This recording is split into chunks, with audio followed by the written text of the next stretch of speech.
Hello, I'm Michael Beasley, Bishop of Bath and Wells. One of the things that attracted me most about Bath and Wells when I thought about coming here is the vision of this diocese that's about living and telling the story of Jesus. I think it's a beautiful vision that implies action, it contains verbs, that names Jesus, and that's aspirational.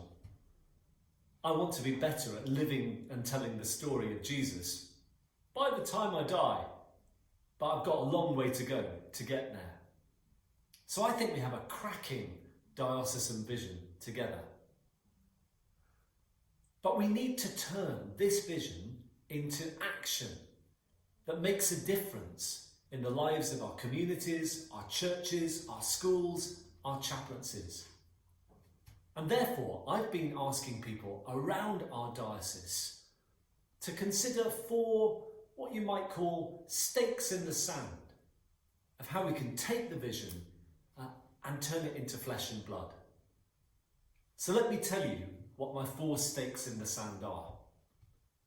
The first is that I think we have to begin by valuing and cherishing the people we already have so that we can be light and salt in the communities in which we live. Across our diocese, we begin with great people full of skills and abilities and ideas and creativity.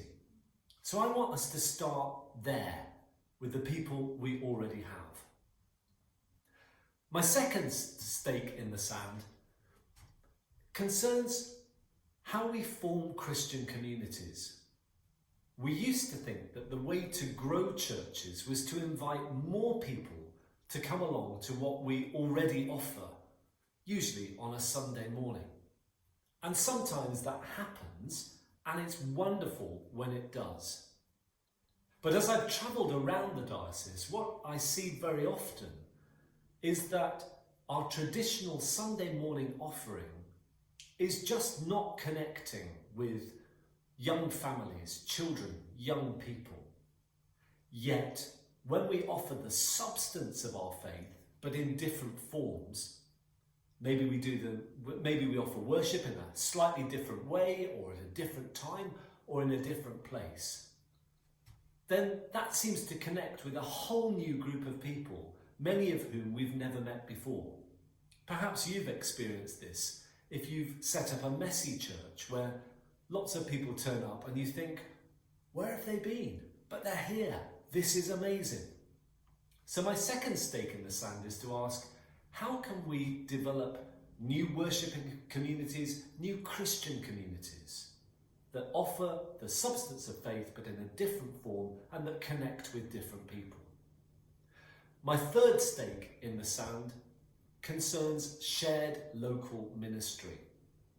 When the church began, if you read Paul's letters, it's clear that church was expected to be a vibrant body made up of lots of different people giving their different skills and abilities and passions and talents and interests. Yet we've inherited a Victorian model of church which is very much based in the idea that church will be a building with a group of people with a vicar. And the unspoken bit added that the vicar will do nearly everything. I think we need to recover the early church vision of lots of different people making their contribution.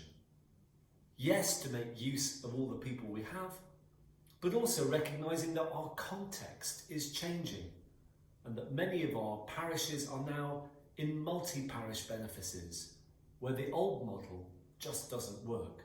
And by the old model, I mean the Victorian one. The final stake in the sand that I'm inviting people to think about is around faith development.